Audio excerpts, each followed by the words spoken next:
Hello everyone! There are some great stories in Final Fantasy XIV, but not all of them are directly told to us. Instead, they're kinda left in plain sight to be discovered on our own through minion descriptions or optional writing that we can find. One of these stories is about the Gridanian Goldsmith, who I believe is neither Gridanian nor a goldsmith. But in this video, we will explore the content related to this mysterious figure and what I think it means. Beware, there are gonna be some spoilers ahead for content up to patch 6.3. So let's start with the written accounts we can find in the game. There are 4 in total. 2 can be found in the level 59 dungeon of the Great Goopal Library, 1 in the Endbook of the MSQ in the Forbidden section of the Numenon, and the final one in Lapis Manalis in the latest dungeon of 6.3. We are gonna start with the Lapis Manalis one. This dungeon is the abandoned village of Reapers in Garlemald. Here they lived and trained, but the Reapers are now gone and little lies behind but the old ruins and the dolls they used for training. But we are actually here for the dolls in question, because just before we fight the Galatea Magna, we come across the dollmaker's memorandum, which reads, "Maintenance of the Galatea must be handled with utmost care. The delicate art of their making has long since been lost, making repairs difficult and reproduction all but impossible. The knowledge was kept secret, passed down to those who would inherit the position of Master Dollmaker. That is, until one man chose to break this tradition.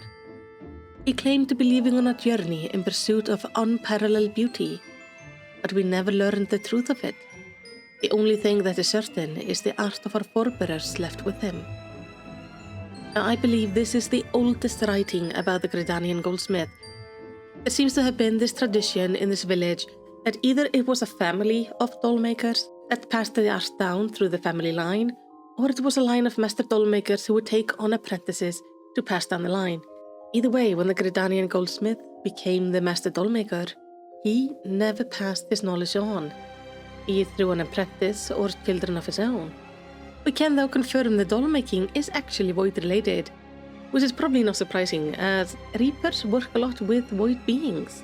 They summon them in to assist them and bind them to them, and, well, how that binding works and how consensual it is really depends on the Reaper and the Void Send. But if you go through this dungeon in duty support and have Zero with you, they will confirm that the doll is not unlike a Void Send, making it possible there perhaps is a void being or a part of one within the doll. But why did the goldsmith leave? And why did he go searching for this ephemeral beauty? We don't have any concrete information on it, but there is some writing, I believe is from the goldsmith, that might answer that question. This is a book we can find in the Numenon in Sjarlein. It is only accessible during the MSQ as we head down to the Forbidden section of the Numenon. And there we find a book that reads, "Today, in a world of my own, I met the most beautiful void-born creature. She was so unlike her ravenous brethren, eyes blazing not with hunger but trembling like a candle's flame, threatening to flicker out at any moment. I wonder if she is even the proper word. Such distinction seems inconsequential, insignificant even. All that matters is the love I feel for this exquisite, transcendent being." Now, I cannot confirm for certain if the meeting with the voidborn creature was before or after the goldsmith left Lapis Manalis, but I have a feeling this might be the reason why he left, as he probably wanted to summon his being into our world. And summoning isn't quite as simple as one might think. You see, to summon Void Sense, you have 2 ways of doing it. First is to summon the Void Sense through body, which is a rift bridging a distance between the source and the 13th.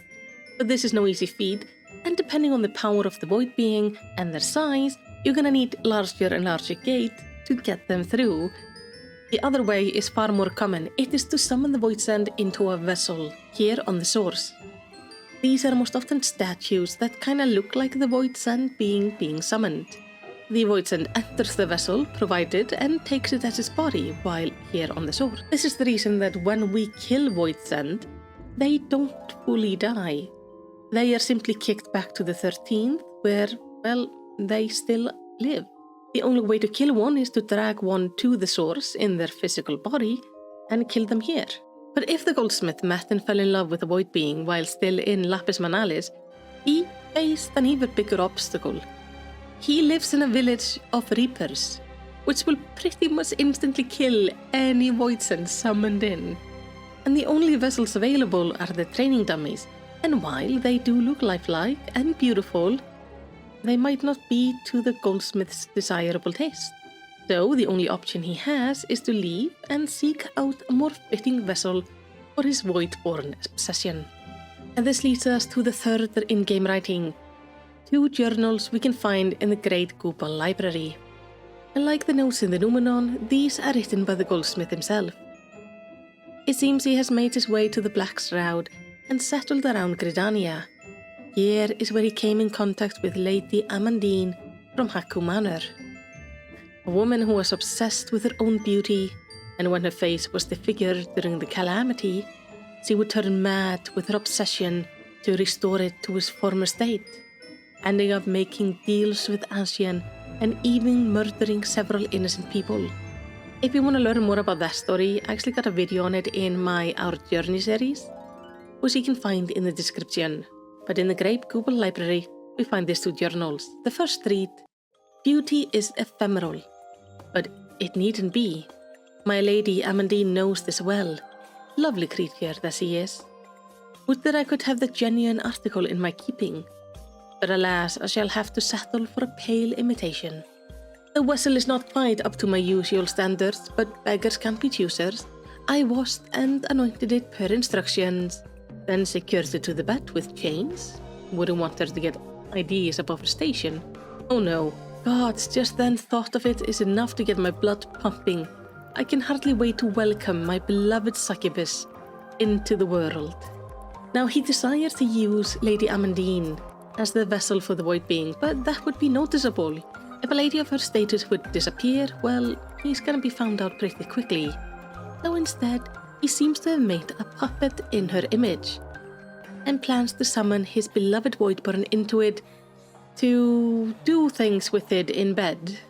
And also he does not want it to get any ideas above his station, so he has chained it to the bed. This part of the goldsmith story always leaves me feeling a little bit icky.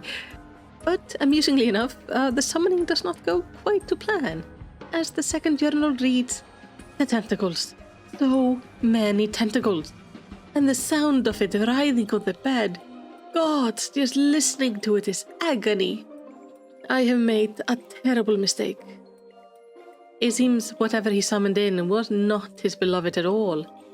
Perhaps he saw what he was up to and decided just to avoid that entire mess. It's kind of interesting that we can most likely find the Voidsent he accidentally summoned in patch 6.2. During the patch's main story, we head to Zero's domain, where we get to talk to a few of the residents of the 13th.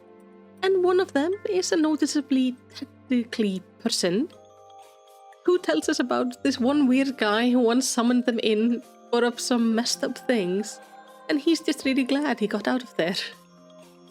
I am also very glad he got out of there. So, these were the in-game writings, but there are also several minions who reference the Gridanian Goldsmith. The first and most notable is the wind-up succubus, which describes his death. This is one of the countless servitors discovered in the home of the Gridanian Goldsmith, recently hanged for the crimes of ritual summoning. It is believed while crafting the automata he became increasingly obsessed with the void, until the darkness bid him do the unthinkable. It seems the goldsmith went more and more extreme in his effort, until he was discovered and executed for the act. We don't know if this happened right after the failed summoning, or if he kept on trying out different summons until he was caught.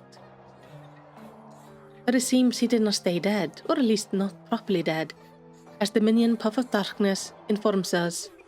When this automaton resembling one crafted by a goldsmith hanged or dabbling in the dark arts was discovered, it prompted authorities to exhume the recently buried body. This, however, only confirms their worst fear, that the coffin was empty. So, the goldsmith was executed, and then he vanished.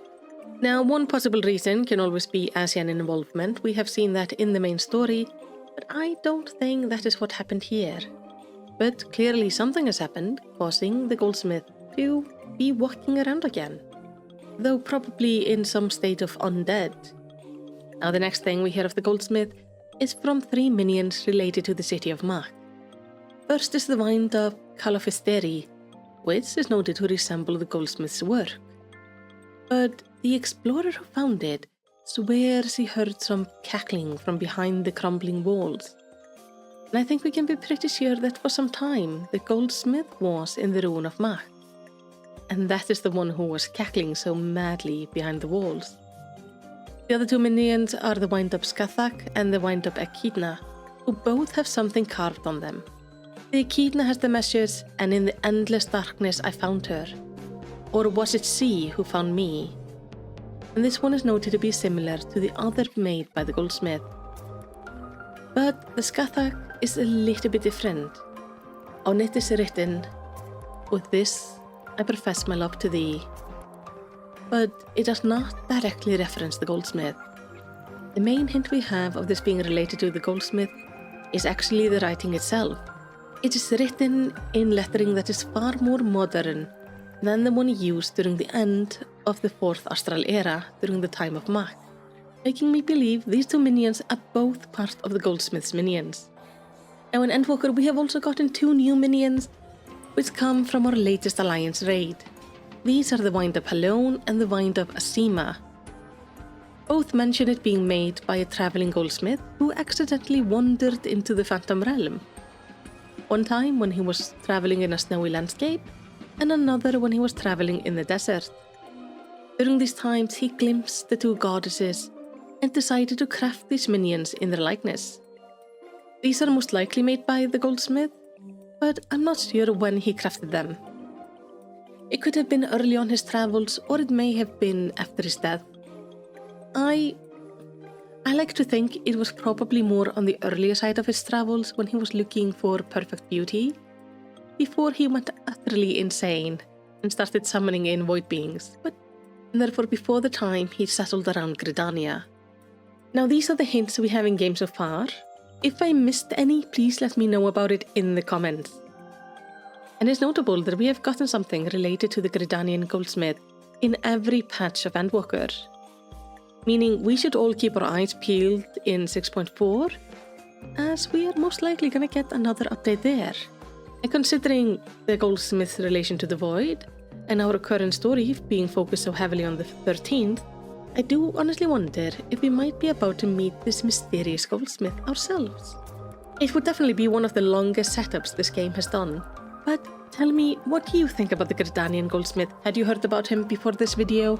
Do you agree or disagree with my interpretation of the notes we have found? And do you know about any hints I have missed? Let's talk about it in the comments. And if you want to be sure to see my future videos, make sure to subscribe, do all the good YouTube stuff. And if you want to be the best warrior of light, share this video with your FC. And open their eyes to the hidden stories in our amazing game. If you want more dark Final Fantasy stories, I do have videos on Edda which you might enjoy. But whatever you do, I hope you have a lovely day.